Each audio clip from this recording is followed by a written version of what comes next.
Bonjour. Alors, je vais peut-être vous présenter au cas où, parce que quand même, Oui, pour en faire le premier topo, donc je pense que vous travaillez à Santé publique France et vous c'est ça. êtes, chargé des investigations scientifiques. Mmh. Oui, je suis épidémiologiste chez Santé publique France, oui, en effet. Alors je vous propose de démarrer tranquillement par le premier topo. Est-ce que vous avez la main comme présentateur là? Normalement Ça oui, vous semble êtes fonctionner en effet. je vous laisse partager votre écran. Est-ce que vous voyez mon écran? Alors oui, c'est parti. Eh ben, c'est parfait. Donc bonjour à toutes et à tous. Donc je vous remercie pour l'invitation à ce webinaire. Donc en effet, je suis, épidémiologiste à la direction des maladies infectieuses de Santé publique France et plus précisément, dans l'unité qui s'occupe des infections respiratoires et de la vaccination. Et donc aujourd'hui, je vais vous présenter des données de vaccination contre la grippe, en particulier des professionnels en EHPAD, en s'appuyant sur les couvertures vaccinales ainsi que sur les mesures mises en place par les établissements pour promouvoir la vaccination contre la grippe, avec des enquêtes sur les saisons 2007-2008 à 2023-2024. Donc, j'appuie ma présentation sur des enquêtes qui ont été réalisées auprès des établissements sociaux et médico-sociaux, ESMS, chez les résidents ainsi que chez les professionnels de santé, donc au niveau national, de Rome inclus, en prenant en compte les EHPAD, les EHPA hors EHPAD, donc type résidence autonomie, les établissements d'hébergement pour personnes handicapées et les autres ESMS. On dispose de données de ce type d'enquête sur 6 saisons grippales, de la première en 2007-2008, puis un peu plus de 10 ans après en 2018-2019, puis tous les ans depuis la pandémie de Covid-19 avec des méthodologies similaires sur toutes les enquêtes afin de pouvoir les comparer entre elles. L'objectif de ces enquêtes était donc d'estimer les couvertures vaccinales des résidents et des professionnels, toutes catégories confondues, ainsi que par catégorie de professionnels, et aussi de décrire les actions que les établissements ont mis en place pour promouvoir cette vaccination. Concernant la méthode à proprement parler, donc c'était des études annuelles transversales à visée descriptive, avec une participation volontaire des établissements qu'on sollicitait par mail, plus un relais des informations concernant ces enquêtes par les CEPIAS, les ARS ainsi que la fédération. La population cible de ces enquêtes était donc tous les ESMS disposant de places d'hébergement, en leur demandant d'exclure les professionnels vacataires, les libéraux non salariés de l'établissement et pour les résidents, ceux étant en accueil de jour ou temporaire. Il s'agissait donc d'un questionnaire par ESMS. On demande des données agrégées sur l'ensemble des professionnels et résidents de l'établissement, donc par exemple le nombre total de professionnels de l'établissement et le nombre de professionnels vaccinés parmi eux, et un questionnaire à renseigner sur une application dédiée en ligne avec une période qui débute juste après la fin de la campagne de vaccination.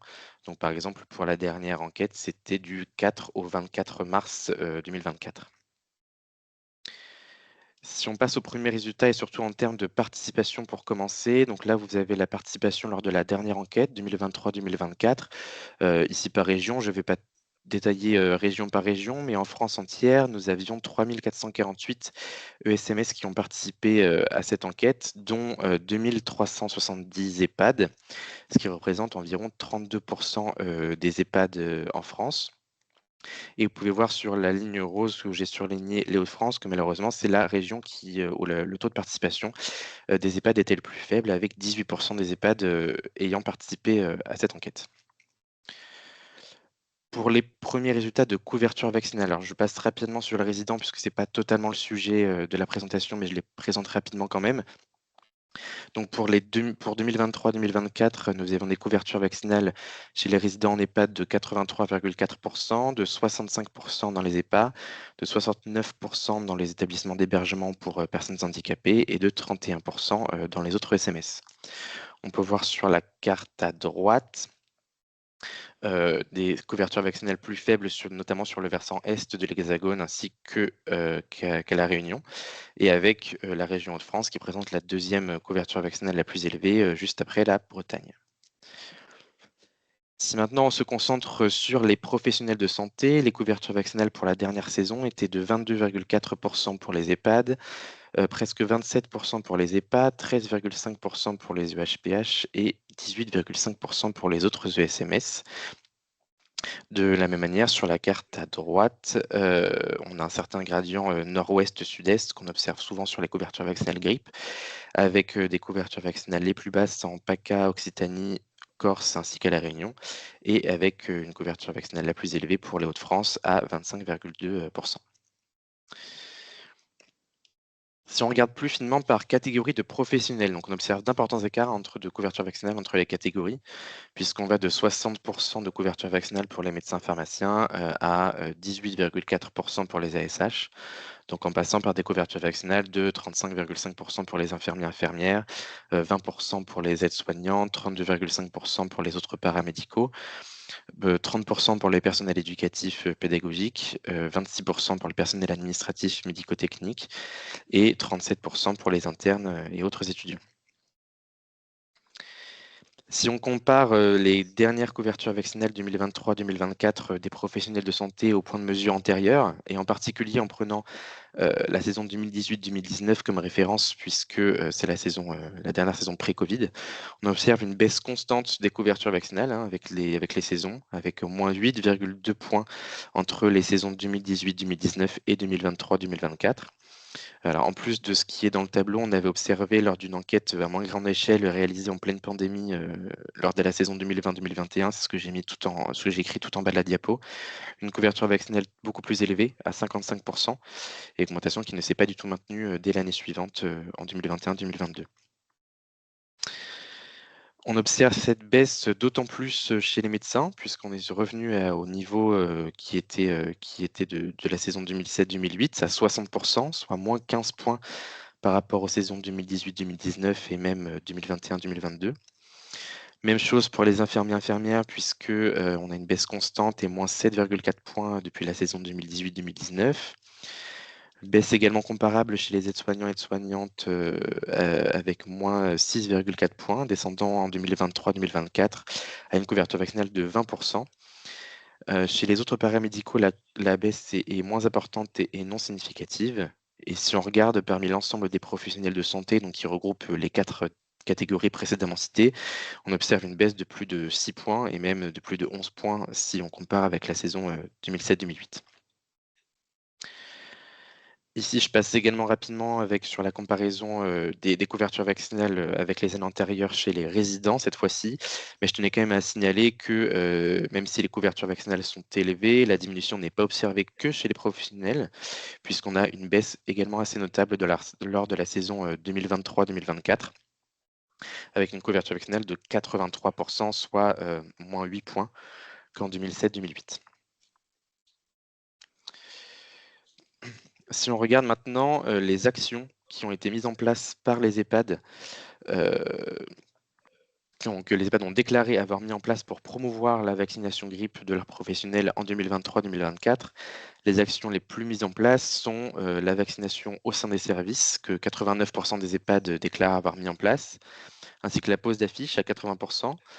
On voit ensuite l'information sur la grippe, 64%. 53% des EHPAD déclarent que l'équipe de direction a soutenu la campagne. Entre 40 et 50%, nous avons les informations données sur les vaccins grippaux ainsi que les séances collectives d'information. 31% des EHPAD ont nommé un référent vaccination au sein des services. Puis à moins de 20% des EHPAD, nous avons la vaccination par le service de médecine du travail, la mise en place de groupes pluridisciplinaires sur la vaccination et enfin les séances individuelles d'information et les supports vidéo, jeux et serious game que seuls 8% des EHPAD déclarent avoir mis en place.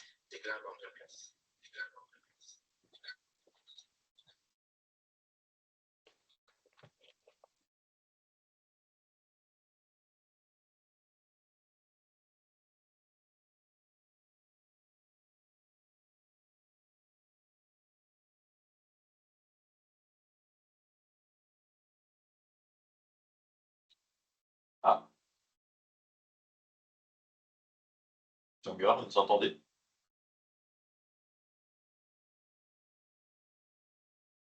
On a un problème sur la connexion, Manu, je pense. Ouais, je pense.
vous êtes revenu. Ça va pour vous? Oui, est-ce que vous m'entendez? Ouais, parfaitement, il n'y a pas de souci. Ouais, je suis vraiment désolé, j'avais pas vu. J'ai reçu un mail à midi comme quoi une coupure d'électricité allait avoir lieu à midi 15. Donc voilà, genre, hop, je vais essayer de retrouver où j'en étais. Je peux prendre les questions à la fin. Je vois qu'il y en a, je vous les donnerai si vous voulez, ne vous embêtez pas. Vous Ça continuez sur marche. votre présentation, je m'en occupe.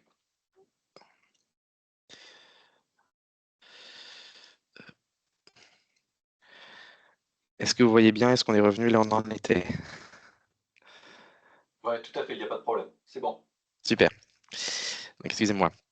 Donc je crois que j'en étais passé à la diapo suivante sur comparer ces mesures qui ont été mises en place lors de la saison 2023-2024 avec celles qui ont été mises en place lors des saisons antérieures. Et on voit que de nombreuses actions sont moins mises en place par les établissements que lors de la saison pré-Covid, et notamment le soutien de la campagne par l'équipe de direction, où on perd 36 points. On perd également 23 points sur les séances collectives d'information, 19 points pour les informations données sur la grippe, 16 points pour l'information donnée sur les vaccins et 11 points pour la pose d'affiches et les séances individuelles d'information. On voit bien sur ce graphique où chaque couleur représente une saison et chaque groupe de barres représente une mesure, qu'il y a de manière générale une tendance à la baisse de la mise en place de ces actions de la vaccination, de la promotion de la vaccination antigrippale avec les saisons. Pour aller un petit peu plus loin sur l'impact de ces actions, lors de la saison 2019, il avait été regardé le gain relatif que chaque action était susceptible d'induire sur la couverture vaccinale des professionnels de santé.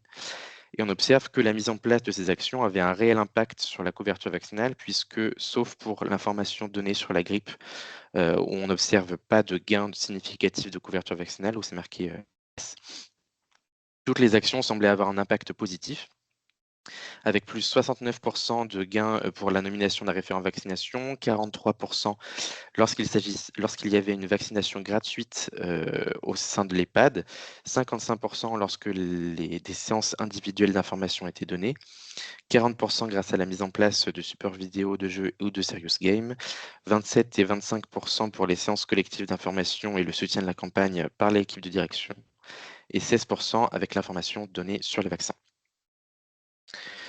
Donc, ce qu'on peut dire de tous ces résultats, c'est qu'on observe une réelle diminution des couvertures vaccinales grippe en EHPAD dans toutes les catégories de professionnels, avec par exemple moins 15 points pour les médecins.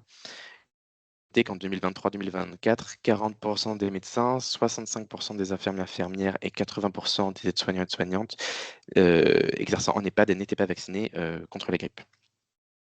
On observe également une réelle diminution de la proportion d'EHPAD qui mettent en place des actions pour promouvoir la vaccination antigrippale des professionnels, puisque par exemple en 2023-2024, seuls 50% des EHPAD déclarent que l'équipe de direction soutient et appuie la campagne, soit moins 36 points par rapport à 2018-2019, et 45% des EHPAD organisent des séances collectives d'information.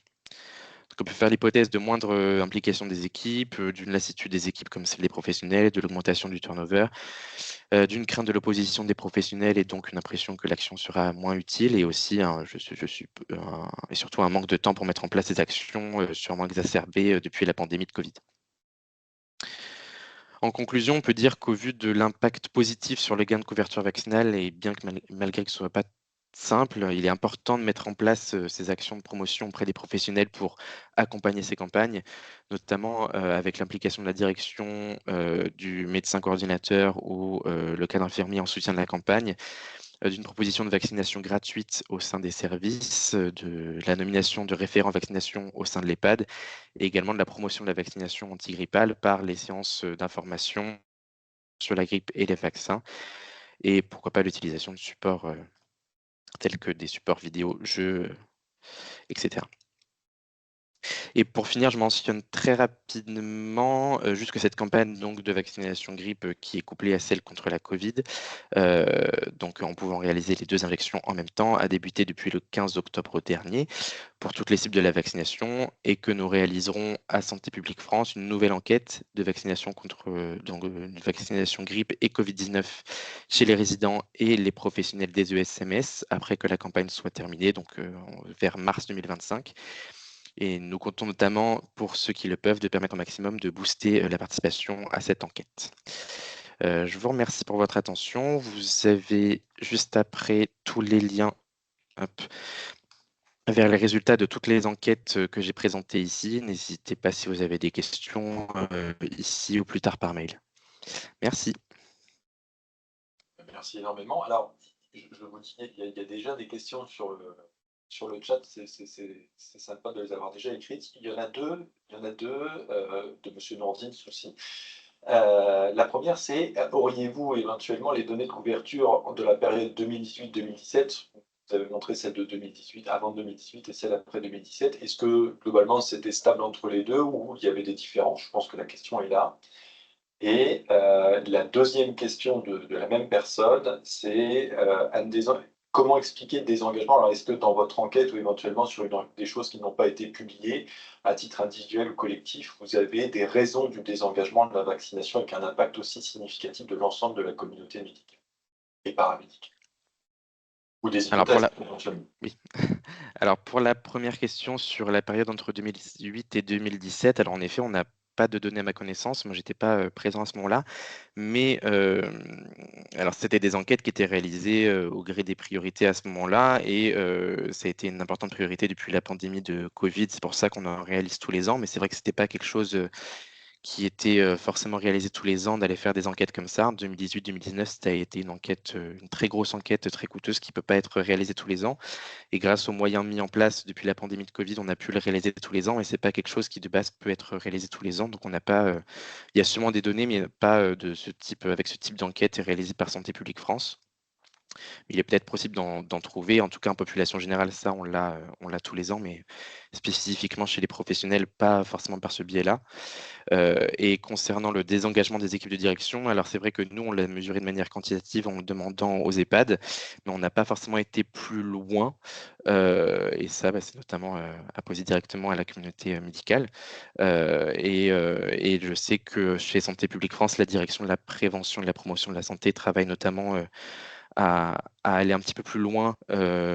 Pour connaître réellement les raisons, et aller un peu plus loin en posant directement la question aux profs, que nous, en le posant de manière générale aux établissements, on n'a pas pu aller plus loin et émettre forcément d'hypothèses sur ce désengagement. Alors, il y a deux autres questions. Une première question de Madame Fluot qui est ancillaire à celle d'avant, c'était si l'ensemble des actions sont déjà menées, on a l'impression que ça n'encourage pas plus. Est-ce que vous avez d'autres actions ou d'autres idées? Alors moi, j'ai un début de réponse, si vous voulez. Je ne sais pas s'il y a d'autres choses qui ont été testées en dehors des modalités d'affichage, des discussions, éventuellement de campagnes d'information. Si vous avez eu des expériences de votre côté, sinon ça, je pourrais me permettre de commenter. On fait des petites choses un peu... Enfin, bon, je peux Je vous faire en prie, vous êtes peut-être mieux placé que moi pour il n'y a répondre, je vous aucun en prie. problème. Alors, il est vrai qu'on a parfois beau mettre des affiches, des campagnes, de toute façon, il faut que les choses comme ça se soient lues. Euh, on met en place très souvent dans le service parce qu'on s'aperçoit que les freins, souvent, sont... Alors, bien sûr, il y a des freins collectifs et qui sont partagés par beaucoup de personnes.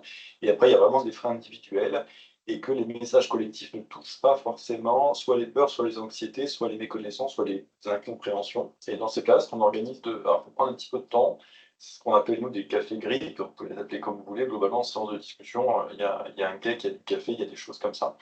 Et le but, c'est d'avoir absolument tous les personnels du service. C'est plutôt une bonne ambiance. Il n'y a aucune critique et aucune peur à avoir, parce que vous faites ça avec des gens de confiance, vous faites ça en interne. Et notre but, c'est que les personnes, sans qu'il y ait un quelconque grief, sans qu'il y ait un quelconque jugement, puissent exprimer ce pourquoi ils ne veulent pas se vacciner. C'est surtout cela qu'on veut comprendre et qu'on veut savoir.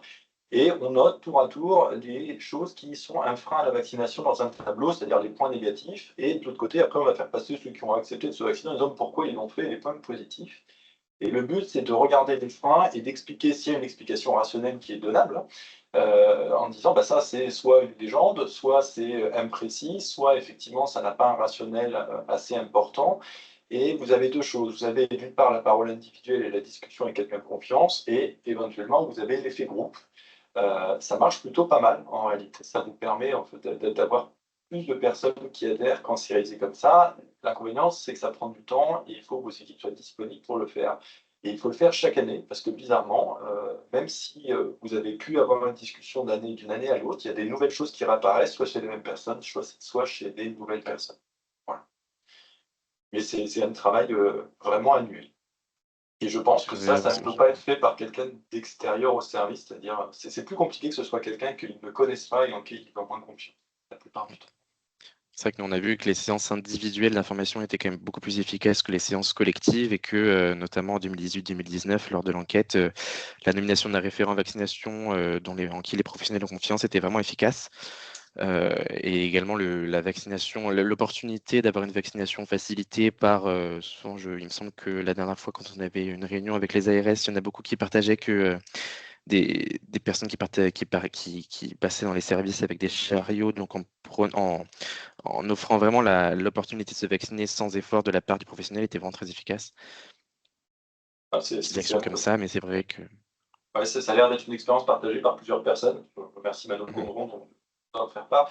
Il y a 2 autres questions. Y avait-il des différences de couverture chez les professionnels de santé selon les régions? Par exemple, est-ce que les régions qui ont plus participé au sondage ont vacciné plus, par exemple, ce type de lien? Oui, je crois que la question, c'est différence de baisse de couverture vaccinale. Alors, c'est vrai qu'on n'a Oui, tout à pas fait. regardé ouais, on n'a pas regardé exactement la baisse par région. C'est très facile à regarder. Donc, si je pourrais tout à fait me poser la question par mail et j'essaierai de regarder après cette présentation. Il y a pas de problème. Donc, c'est vrai que les couvertures vaccinales les plus basses sont souvent observées sur la même région. Mais est-ce qu'il y a des régions où les baisses sont d'autant plus importantes? Ça peut être regardé très facilement. Alors, je vois madame Flava qui dit: «Alors les cafés grippe, ça fonctionne pas mal effectivement» et je ne l'ai pas précisé, on vaccine dans la foulée. C'est-à-dire qu'à la sortie, il y a personne qui a une Mmh. arbalète dans les mains. Par contre, on a les vaccins de disposition parce que pareil, le défaut de vaccination, la non-vaccination, que ce soit pour les professionnels ou, l'ensemble des personnes, avant tout, c'est une occasion manquée. Si j'en avais l'occasion, mais c'était trop compliqué parce qu'il fallait me déplacer. Le fait d'avoir discuté, d'avoir une acceptation, d'avoir une acceptabilité et d'avoir la disponibilité du vaccin, c'est ça qui fait, c'est cette triade qui fait que les personnes vont le réaliser. Alors il y avait une dernière question et ça je pourrais éventuellement aussi, vous aider, c'est, de la part de Maud Nordings aussi sur pourquoi c'est plutôt, les métiers représentés infirmiers et aides-soignants, qui sont les moins vaccinés. Donc, en tout cas, on a vraiment l'impression effectivement en pourcentage de couverture dans ces métiers-là, c'est un petit peu moins que le reste. Est-ce qu'il y a des hypothèses ou un travail là-dessus qui est fait spécifiquement pour ces métiers-là? Alors c'est vrai que ça, c'est quelque chose qu'on observe toujours, qu'on a également observé pour le Covid. Oui. Heu, mais après sur les raisons particulières, si vous avez des hypothèses plus détaillées que les miennes, je vous en prie. Non, alors plus étayé non, pour qu'on partage les mêmes choses. Le numéro un du frein du vaccin, c'est vraiment l'absence d'information, hein.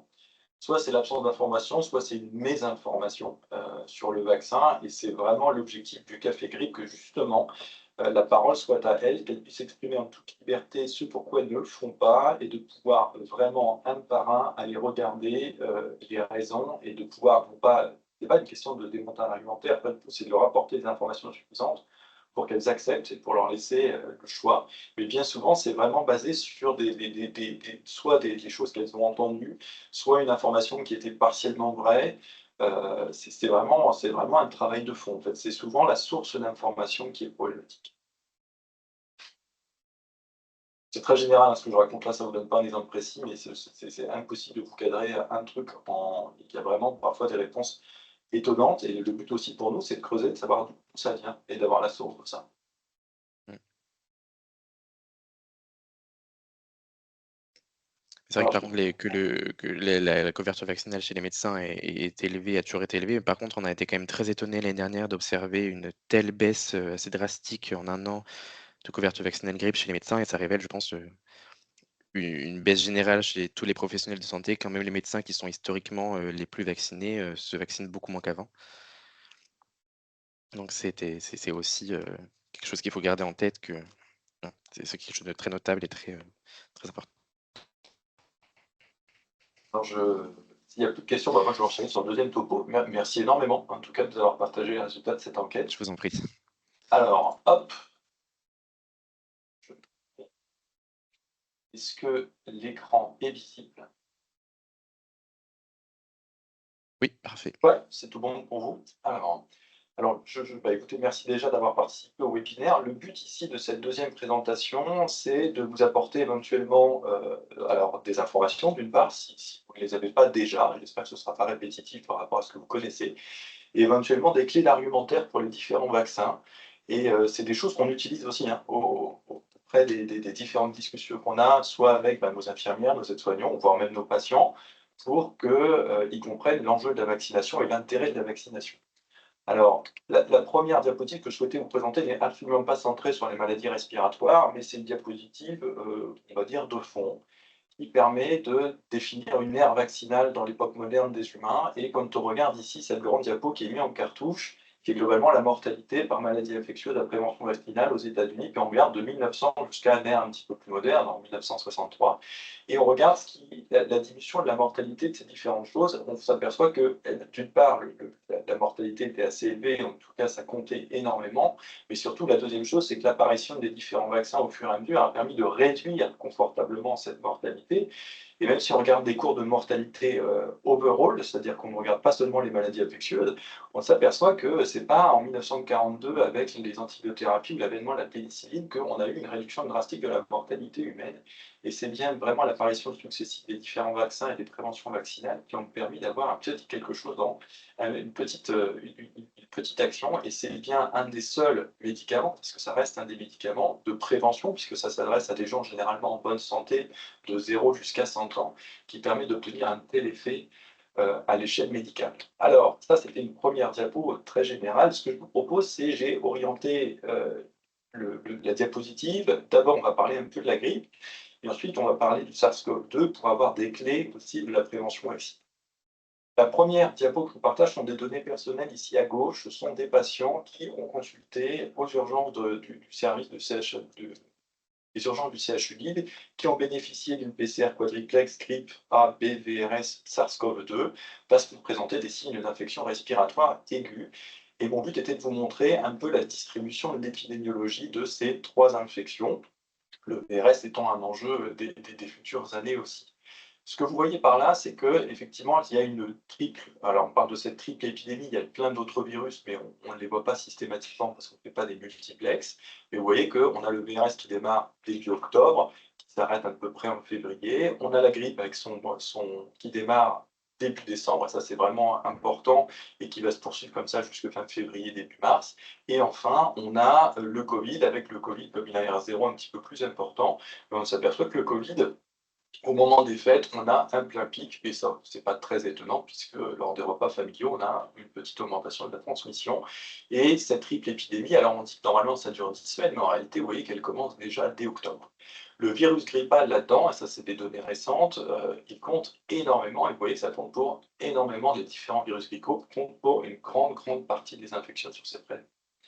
Alors, la grippe, quand on s'intéresse à différentes données, ce qu'on s'aperçoit, c'est que, est-ce qu'il n'y a que ceux qui ont des facteurs de risque qui font une grippe? Absolument pas, puisque le trois quarts des personnes n'ont pas de facteurs de risque et ont une grippe documentée. Et la classe d'âge qui en fait le plus, ce sont les 15-64 ans, avec à peu près 65%. Pourquoi? Au-dessus de 65 ans, la couverture vaccinale, en tout cas dans le Hauts-de-France, dans les dernières couvertures vaccinales, est autour de 56%. Et donc les sujets plus âgés sont un petit peu plus. Le vaccin cette année, ça vous en avez entendu parler, c'est un vaccin qui est maintenant trivalent, tout simplement parce que la souche B Yamagata ne tourne plus depuis quasiment 2020 et de ce fait a été retiré du vaccin. Donc le vaccin a un tout petit peu changé. C'est pas qu'il est moins bon, c'est pas qu'il est moins performant, pas du tout. C'est qu'on s'adapte à l'épidémiologie qui circule à présent dans l'hémisphère nord. Et donc il y a eu cette réduction du nombre de souches qui sont contenues à l'intérieur. Ça, c'était la deuxième information, parce que c'est des choses auxquelles vous pouvez être amené à répondre, pourquoi ça a changé, qu'est-ce qui se passe. Et pareil pour les personnes qui vous posent la question, qui vous disent, voilà, moi le vaccin pandémique, je ne voulais pas le faire, mais celui-là, je veux bien. Le souche pandémique 2009 est toujours contenu dans le vaccin à l'heure actuelle. Donc ça, pareil, c'est une légende que vous pouvez tordre. Alors, vous l'avez rappelé dans le topo juste avant, il y a deux bénéfices dans les vaccins. Il y a la plupart du temps, pour certains vaccins, pardon, il y a deux bénéfices. Un bénéfice qui est individuel, de vous protéger et d'éviter une forme grave de la maladie. Le but, c'est d'éviter une forme grave et d'en mourir, ultimement. Et la deuxième chose, et la deuxième propriété, c'est que certains vaccins sont altruistes et vous permettent de réduire la transmission, ce qui est le cas de la vaccination anti-grippale. Quand on regarde les populations les plus à risque, et vous l'avez démontré juste ici, dans le Hauts-de-France en tout cas, et en France, pardon, la vaccination des sujets les plus à risque est dans les EHPAD, on a quand même des chiffres qui sont extrêmement intéressants. Par contre, de façon constante, et peu importe les établissements, EHPAD, et surtout ESMS, on n'a absolument aucune différence non plus en termes de vaccination et couverture vaccinale des professionnels de santé. Et c'est bien là où est l'un de nos gros soucis, c'est ce que vous avez mis en évidence, c'est qu'on a ici utilisé la vaccination à titre individuel pour protéger les personnes qui sont les plus à risque, et avec une certaine efficacité. Cependant, dans cette immunité collective, on oublie que naturellement, les contacts qui se font à l'intérieur de cet établissement, c'est aussi avec les professionnels qui vivent à l'extérieur et qui sont les plus susceptibles de pouvoir transmettre. Et donc cet effet parapluie, le parapluie est totalement percé. Ça, c'est quelque chose qu'il faut bien comprendre, c'est que bien sûr, la plupart du temps, quelqu'un qui a 25 ans, qui est jeune médecin ou jeune infirmière, ne va pas penser devoir faire une grippe grave, ça existe, c'est un petit peu plus rare, mais par contre, il faut bien lui dire qu'en se vaccinant, elle va éventuellement réduire le risque de transmission sur aux sujets les plus à risque. La deuxième chose avec laquelle vous pouvez un peu discuter, alors c'est beaucoup de chiffres, c'est beaucoup de tableaux. Effectivement, ce n'est pas des données françaises, mais cette publication était assez intéressante. Ce que vous avez là, c'est des données qui nous proviennent des États-Unis, entre 2010 et 2017, et vous avez une efficacité vaccinale qui est aux alentours de 50%, c'est ça. La couverture, oui, 55%, le Hauts-de-France, c'est 56% des plus de 65 ans, là, c'est 55% de l'ensemble de la population, et 90% le font aux États-Unis avant la date de départ de l'épidémie. Ce qu'on regarde ici, c'est qu'il y a vraiment 3 variables pour optimiser l'utilisation du vaccin. Je ne parle pas de l'efficacité du vaccin lui-même qui dépend des souches circulantes, c'est un pari épidémiologique, mais bien de sa stratégie d'utilisation qui, en fonction de quand c'est réalisé, comment c'est réalisé et à qui c'est réalisé, va permettre d'éviter des cas et d'éviter des cas hospitalisés. Je prends d'une part, la première chose, c'est le timing. Vous voyez, si 50%, c'est la première ligne, si 50% des patients se vaccinent avant et au moins 2 semaines avant la date du début de l'épidémie, on va éviter, c'est une estimation, environ 14% des cas hospitalisés. Si par contre tout le monde le fait là, vous voyez, d'emblée, vous allez gagner encore 10% de cas hospitalisés. En termes d'efficacité vaccinale, je ne vais pas la bouger, il n'y a pas vraiment de différence sur les différentes spécialités vaccinales. Et pareil, en termes de couverture, si on prend une couverture qui est aux alentours de 20%, comme c'est le cas chez nous dans les professionnels de santé, eh bien on est à 8,7% de diminution du taux d'hospitalisation. Par contre, si on va avec une couverture qui est bien plus élevée, aux alentours de 60-70%, vous voyez, on passe de 8 à 30%. Donc tous ces gains-là sont liés aussi à ce phénomène parapluie, à cet effet altruiste, et vont permettre d'éviter des hospitalisations en plus du bénéfice individuel. Et alors cette donnée qui est par contre une donnée française, qui est juste en dessous ici, sur le timing, vous voyez ici, c'est qui fait la grippe en fonction de son statut vaccinal. Donc vous voyez ce petit tableau bleu, en oui, c'est des patients qui ont eu un vaccin, et en non, ceux qui n'ont pas eu. Dans les cas qui n'ont pas eu le vaccin, forcément, ça représente une majorité des cas qui ont fait la grippe. Mais quand on regarde parmi ceux qui ont fait la vaccination, on s'aperçoit que ceux qui font quand même la grippe, documentés, c'est des patients qui se sont vaccinés globalement trop tard et qui étaient vaccinés depuis moins de 2 semaines, c'est-à-dire qu'ils n'avaient pas encore eu l'activation de leur réponse immunitaire primaire, ils n'étaient pas encore protégés. Donc, un gros message d'insistance aussi, c'est que oui, c'est efficace, mais pour que ce soit encore plus, il faut se vacciner avant le début de l'épidémie. Bien sûr, ce début d'épidémie peut un petit peu varier d'année en année, mais si on prend un moment, c'est entre le 15 octobre et le 15 novembre idéalement. Bref, c'est maintenant qu'il faut y aller pour en obtenir le plein de bénéfices. Et donc, au final, pour la grippe, on est à 25% parmi les professionnels de santé. Bien sûr que vous pouvez dire la vaccination à titre individuel va vous protéger de la grippe et éviter de faire une forme grave. C'est un message auquel tout le monde n'adhère pas parce que beaucoup de gens se disent je ne fais pas partie des groupes à risque. Mais avant tout, vous allez avoir aussi ce bénéfice collectif. Et le bénéfice collectif, il est au-delà de transmettre aux patients. C'est il renforce en réalité la protection de leurs patients, c'est l'effet ombrelle. La deuxième chose, c'est qu'ils diminuent aussi le risque de transmission vers leurs collègues. Et la troisième chose, c'est, on le sait bien, et en ce moment, c'est quelque chose de très sensible, et je pense qu'aucun service, que ce soit en établissement public, en établissement privé, ou peu importe le type d'établissement, ça évite aussi de l'absence de faire tomber un peu plus de charges, ce qui à l'heure actuelle est un sujet extrêmement sensible dans les équipes. Alors, Ma deuxième partie, ce sera sur le SARS-CoV-2 et là aussi, il y a beaucoup de choses à dire. Il y a aussi, beaucoup d'inconnus sur le SARS-CoV-2 à l'heure actuelle. Je prends cette première diapositive, alors c'est en anglais, vous m'en excuserez, mais si je reviens au variant delta qui n'existe plus, qui ne circule plus, là on est en 2021, eh bien à l'époque, quand on regardait, l'effet de la vaccination sur la transmission, quand on avait reçu 2 vaccins mRNA, au moins, eh bien, on avait une réduction de la transmission. Donc, ces vaccins, à l'époque, il y avait le bénéfice individuel de ne pas faire une forme grave du SARS-CoV-2, et ça a quand même permis d'éviter pas mal de choses. La deuxième chose, c'est qu'on avait un bénéfice sur la transmission, et donc on avait cet effet ombrelle. Malheureusement, entre-temps, il y a eu pas mal de chemin qui a été fait, et différents variants sont apparus, Omicron, et dans les Omicrons, on a eu BA4, BA5, XBB, et maintenant on est au JN1, puis KP2, KP3. Et donc, ces différents variants ont subi des mutations qui sont différentes, si bien que depuis août dernier, il y a eu, enfin depuis même juin dernier, une demande de la part de l'OMS d'une mise à jour des vaccins. Et désormais, des vaccins sont disponibles qui visent le variant JN1, qui est celui qui circule en grosse partie en France, et qui permet d'être un petit peu plus adapté aux vaccins circulants. Et donc, il existe ce JN1 pour des vaccins mis à jour JN1 pour les mRNA qui sont produits à l'heure actuelle, mais il existe aussi un vaccin protéique qui n'est pas encore disponible en France. Alors, quand on regarde des choses assez anciennes, alors vous allez me dire, pareil, c'est une diapositive où il y a énormément de choses. Ce que je souhaite que vous regardiez ici, c'est qu'on est là sur la vaccination et l'efficacité vaccinale sur le SARS-CoV-2. Et quand on regarde les Omicron B1, BA2, vous voyez que c'est des variants qui sont déjà encore plus anciens. Et qu'on regarde l'effet de la vaccination avec 2 doses de vaccin mRNA, eh bien, vous voyez que l'effet ici de la vaccination est sur le risque de transmission.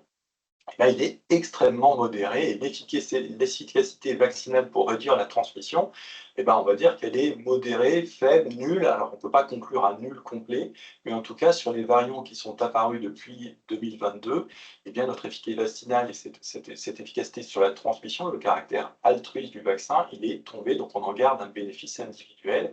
Et même avec 3 doses, quand il y a eu cette troisième dose, on augmentait un tout petit peu cet effet, mais ce n'était pas aussi important que ce qui était observé auparavant.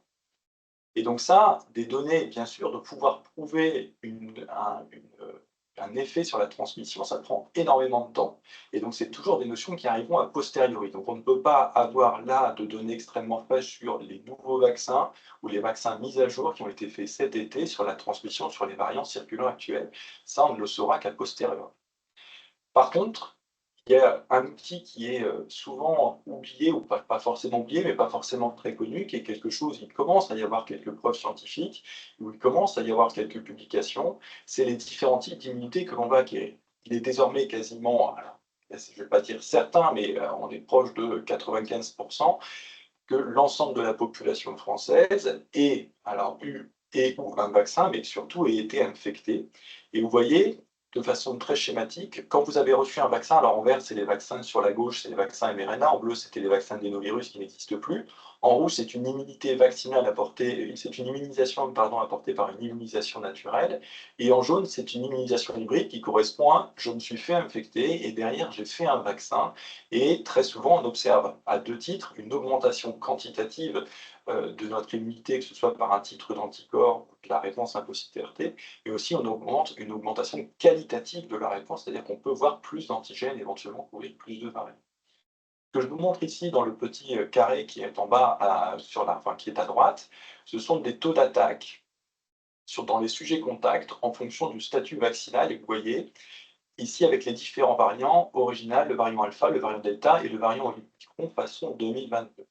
Et ce que vous pouvez observer, c'est un peu la même chose qu'on a observé tout à l'heure, c'est que sur le Omicron version 2022, là on avait une petite réduction du taux d'attaque, et bien c'était quand on était vacciné avec une dose récente, c'est pour ça qu'il y avait une indication d'un nouveau vaccin en novembre-décembre 2022 pour réduire la transmission et pour se protéger bien sûr. On le voyait à l'époque si on était vacciné depuis moins de 6 mois. Et ce que vous pouvez regarder ici, c'était surtout l'immunité hybride. Quand on regarde ici, en termes de réduction du taux d'attaque, on avait une petite partie de cette immunité hybride qui permettait derrière de réduire le risque de transmission et de limiter derrière le risque de contagiosité. Et à l'heure actuelle, le message est de dire oui, on se vaccine pour vous protéger d'une part à titre individuel, mais si d'autant plus vous avez fait l'infection par le SARS-CoV-2 et que vous l'avez documenté récemment, et en général on dit à 3 mois, eh bien ça vous permet de vous créer une immunité hybride, et ça peut être profitable d'une part pour vous, pour les futurs variants, mais ça peut être aussi profitable pour vous en termes de transmission. Et donc, si vous avez fait l'infection, qui n'était pas grave, c'est d'une part que les vaccins fonctionnent, mais la deuxième chose, c'est profitez-en si vous avez été infecté et ça n'était pas grave, dans 3 mois pour refaire ce vaccin et qui va permettre de contribuer à vous, initier cette réponse immunitaire hybride et éventuellement de participer à une limitation de la transmission.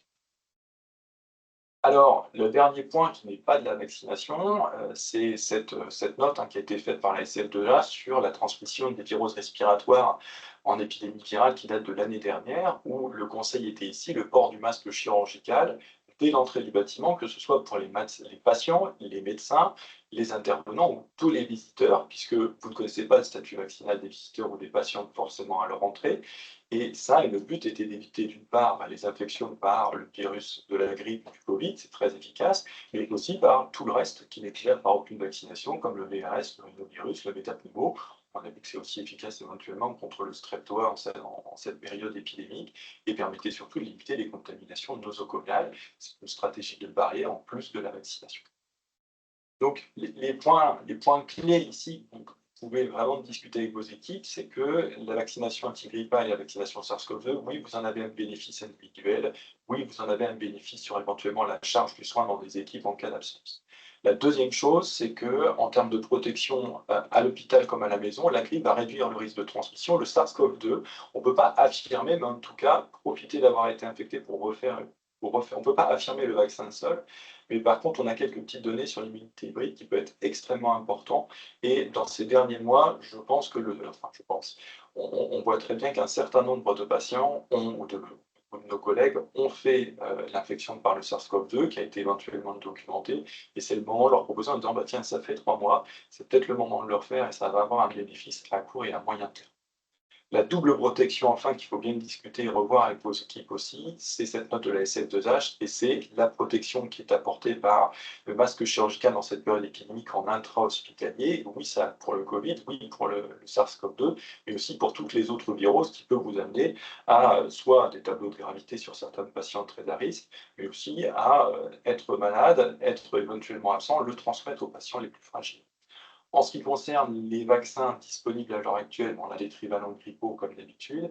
Et donc là, il y a eu ces vaccins mis à jour, que ce soit mRNA, qui sont disponibles contre le variant JN1. Il y a un protéine qui n'est pas encore disponible à ma connaissance contre le variant JN1. C'est tout ce que j'avais à vous présenter aujourd'hui comme petite clé que vous pouvez utiliser pour avoir une force de conviction.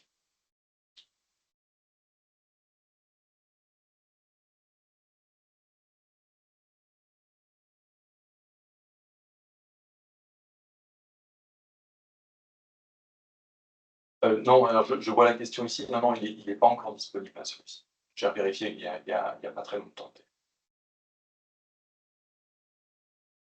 Ça fait partie des choses qu'on guette un peu parce que parfois dans nos discussions, et je pense que vous avez aussi la même chose quand vous discutez du vaccin de SARS-CoV-2, malgré le fait que vous pouvez apporter pas mal d'informations sur la technologie du mRNA et sa tolérance et son caractère sécure, vous avez encore des patients qui ou des collègues qui vous allez dire, bon, bah, et si ça n'était pas du mRNA, oui, oui, ça je le ferai dans tous les cas, ça existe, et même avec tout le niveau de preuve que vous pouvez apporter.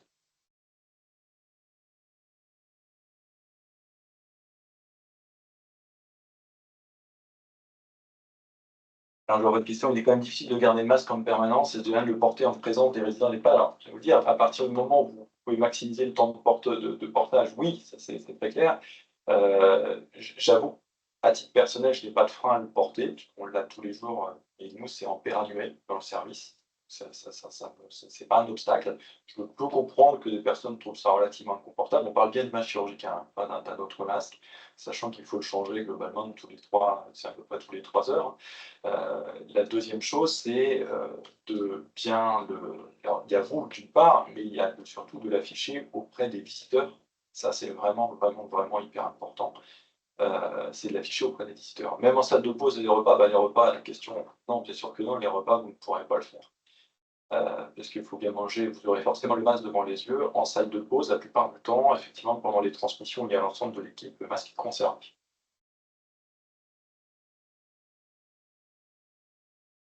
Alors, Karine Blanquer, je te remercie de la question parce que je ne l'ai pas mis dedans.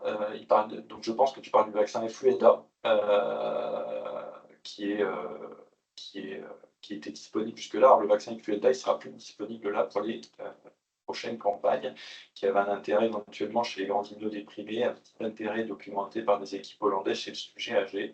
Pour le moment, l'influenza n'est plus disponible. C'était le vaccin qui était au quadruple de la dose.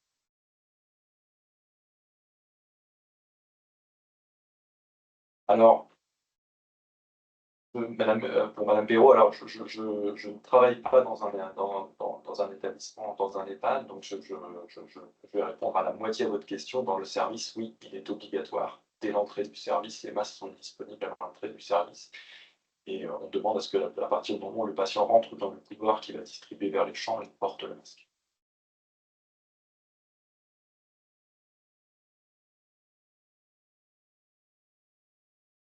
Et oui, y compris en chambre. Alors là, on leur demande, pas des caméras, je vois la question, hein, y compris dans la chambre. Naturellement, on ne peut pas voir ce qui se passe dans les chambres pour tout le monde, c'est impossible. La demande est, vous le portez dès l'entrée jusqu'à la sortie de l'hôpital, et en tout cas au moins du service, puisque c'est là où on va dire notre régime à court. Dans les chambres, c'est beaucoup plus compliqué de contrôler ce qui se passe. En chambre, exactement, c'est l'inconnu. Ils peuvent très bien l'enlever, c'est effectivement tout à fait.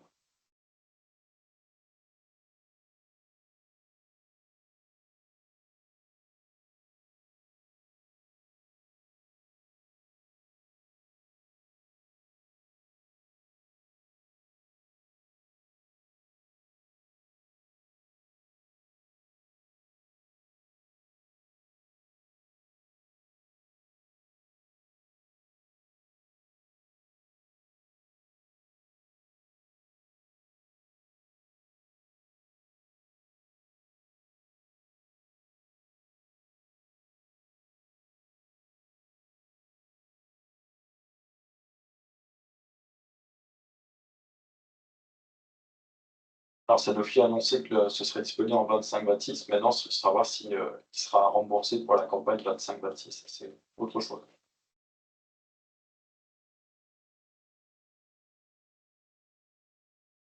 Alors pour les vaccinations d'immunodéprimés, on sort un peu du cadre des professionnels de santé, sachant qu'on peut dire que le professionnel de santé fait partie de son entourage.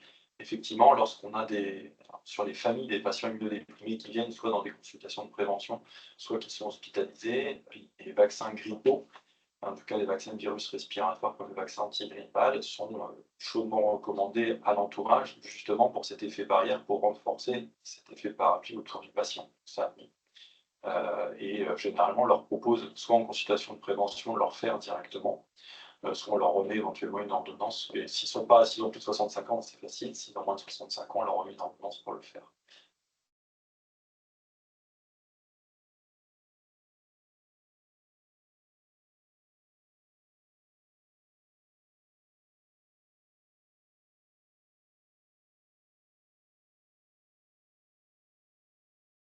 Alors, regardez.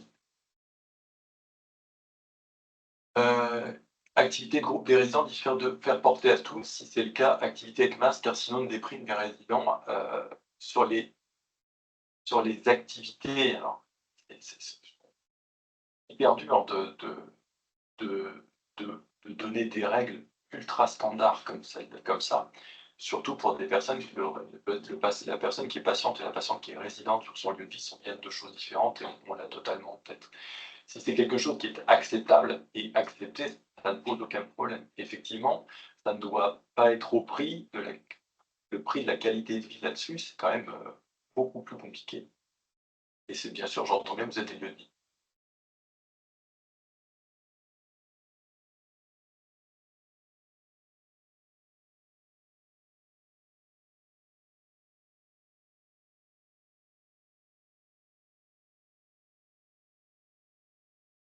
Les règles sont bien différentes entre un lieu de vie et un service de médecine. Ça, on l'entend parfaitement. Je vous avoue que dans un environnement qui est l'environnement d'un établissement comme le vôtre, le problème n'est pas plus le résident qu'autre chose, puisque vos résidents, ils sont d'une part, ils ont l'effet barrière de votre établissement. En général, eux, la problématique souvent pour nous et des contaminations vient aussi de la transmission extérieure avec les personnes qui sont et viennent dans l'établissement et qui sont susceptibles de pouvoir ramener des choses depuis le milieu extérieur. Donc les deux grandes modalités d'entrée ici, c'est que plutôt nous, les travailleurs qui allons à l'intérieur, qui sont susceptibles de rentrer quelque chose, et éventuellement les familles, sont aussi les moins alertés sur les règles d'hygiène des mains et éventuellement la transmission respiratoire. Donc le gros et le grosse partie du problème, le cadre strict doit être apporté pour limiter le risque de transmission. Ça doit être sur nous, nos personnel de santé, pour être relativement impeccable là-dessus. La deuxième chose, c'est sur les familles. Donc l'insistance va être sur le port du masque systématique, surtout sur les familles à la période hivernale, où les familles, eh bien, il y a des enfants en bas âge, des moyennes, des grands, et qui leur paraît être une rhinite extrêmement bénigne, peut avoir des conséquences bien différentes sur quelqu'un plus fragile. Donc l'enjeu, vraiment l'enjeu de la stratégie de prévention par la mesure barrière qui est la vaccination au moment de l'épidémie hivernale, s'adresse aussi non pas aux résidents eux-mêmes qui sont dans leur barrière naturelle, mais surtout aux intervenants extérieurs, quels qu'ils soient, de la famille, ou enfin de la famille de l'extérieur, ou nous-mêmes comme intervenants qui sont susceptibles de rentrer et sortir depuis cette. Je peux ajouter quelque chose, Manu? Bien sûr, vas-y, je t'en prie, Karine. C'est pour répondre à la question suivante sur ce que fait l'ARS vis-à-vis des directeurs. Alors pour les directeurs d'hôpitaux, dans leur évaluation, maintenant, il y a systématiquement des questions sur la promotion de la vaccination, et notamment de la promotion de la vaccination du personnel. Ça rentre dans leurs critères d'évaluation. Et c'est ça, l'ARS le fait. Alors, c'est probablement pas pour les établissements médico-sociaux, mais pour les hôpitaux, ça s'est fait. Par ailleurs, vous savez qu'il y a un indicateur couverture grippe HAS. Malheureusement, il est encore sous embargo et une des raisons probablement de ce maintien sous embargo, c'est tellement les résultats sont mauvais, donc aussi mauvais à l'hôpital que ceux qu'on vous a présentés sur les structures médico-sociales. Donc pour l'instant, ils ne sont pas sortis et je pense qu'ils vont avoir du mal à les sortir tout de suite parce qu'il va falloir vraiment accompagner la communication autour de cet indicateur HAS.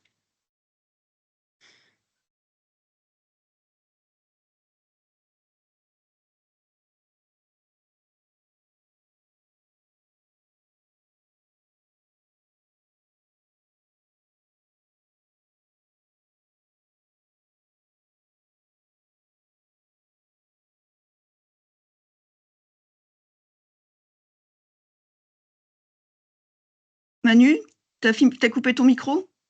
Oui, j'étais en train de regarder les questions qui auraient. J'étais en train de remonter parce qu'il y en a tout un fil qui était parti pour voir si on avait jamais vu quelque chose. Alors après, pour les EHPAD, on est tous d'accord pour dire que c'est compliqué, surtout chez les patients qui ont des troubles cognitifs, de leur faire porter un masque. Hein. Mais Encore une fois, le sujet numéro 1, c'est pas les patients. Hein. Le sujet numéro 1 ici, enfin, c'est pas les patients, excusez-moi, c'est pas ce que je veux dire. Le numéro 1 ici, c'est quelles choses on peut faire, surtout vis-à-vis de nous-mêmes et nos personnels de santé dans les EHPAD.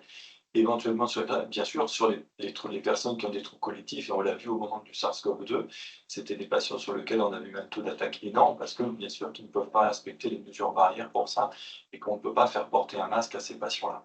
Par contre, on peut être un petit peu plus stringent et sur les personnes aptes à le comprendre, c'est-à-dire, d'une part, nous-mêmes, et les personnes un petit peu plus éclairées, ou au contraire, de pouvoir en discuter avec eux. Et la deuxième personne, c'est les familles, et particulièrement quand on a un milieu fermé et avec des personnes qui viennent du milieu extérieur. Excuse-moi, Karine, je t'ai coupé. Non, pas du tout. Tu complètes parfaitement ce qu'on vient de dire. Donc, pour les structures médico-sociales, c'est aussi important de rediscuter avec les intervenants extérieurs, les médecins généralistes, parfois les HAD ou les autres professionnels de santé, kinés, etc., pour bien les inciter à porter le masque quand ils interviennent auprès des résidents sur les périodes épidémiques. C'est vraiment sur ça qu'il faut qu'on insiste. Et l'hygiène des mains, je suis d'accord avec Madame Valocha qui, bien sûr, parce qu'il y a une vraie efficacité de l'hygiène des mains sur la transmission de la grippe. Ça a été montré par plusieurs méta-analyses.